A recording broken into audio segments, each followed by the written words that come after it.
переводится с английского языка как змей воздушный. Ага. Змей. Купол типа парашютного стропа. И все. То есть воздушный змей в потоке ветра. Его разгоняешь, и он может лететь быстрее ветра в 7 раз. Создает очень сильную тягу. Ну и прицепляешься к нему, и там хоть на чем. Хоть по воде, хоть по земле, на доске, хоть на лыжах. Ну, практически кататься. в любое время года можно, да? Да, да. А какие необходимы именно погодные условия? Ветер, умеренный ветер от 3 метров в секунду. Сегодня он попутный для вас? Сегодня нет, не совсем. Не совсем. Вот если бы сейчас он был бы северный, дул бы оттуда, Так. с той стороны, я бы сейчас в гору бы, так среди фишек бы вот подымался. Ага. Все ездят под гору, а мы бы ездили в гору. Ага. Да. И также под гору Так, можно ну да. ездить. Управлять можно по-всякому. Именно что, в принципе, когда понимаешь принцип его управления, ничего сложного. Справляются и девушки, молодежь спокойно, очень нравится. Все. Все бывшие, в основном вот, любят им заниматься у нас в России.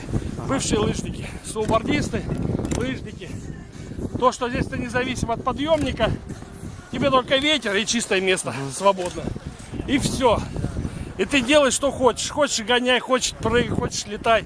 Все, что хочешь, можно. А на какие-то соревнования вы уже... Ездили, да. Где, когда это было? Ну, областные, Кубок России. Да. Все, каждый год ездим.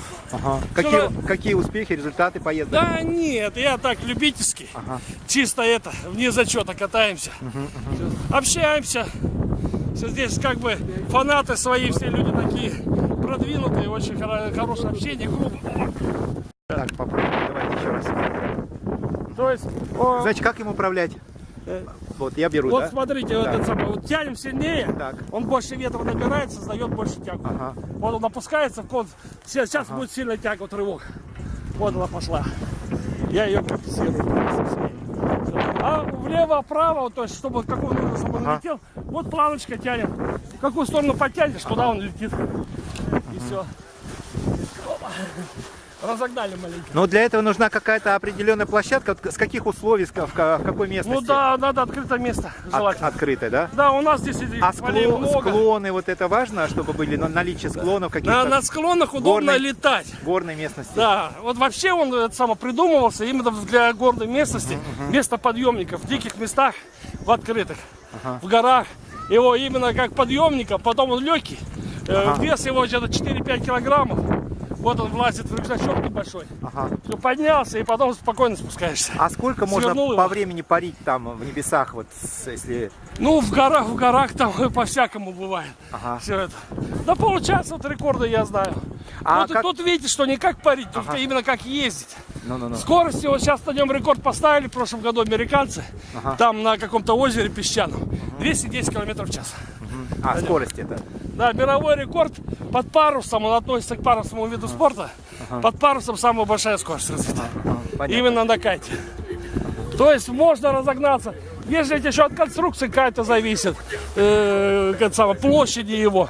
Вот это вот, как бы говорится, маленький штормовой. Вот этот маленький кайт. 9,5 метров. У меня есть большие спортивные, вот на которые я на соревнованиях выступаю. Там здоровый.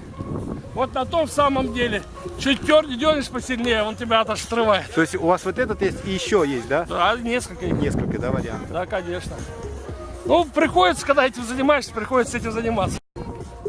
Мы идем всегда боком к ветру. Ага, Чисто против ветра, Против ветра, да, Ага. под ветер не ходим. Ага. Если мы пойдем под ветер, мы догоним по скорости ветер, и тяга перестает. Вот он сейчас летит за счет того и тянет, что ветер в него упирается. Так. И он дает тягу. Вот она, тяга пошла. А если мы пойдем под ветер, он просто ветер догонит и упадет. Поэтому на нем сильно-то не полетаешь.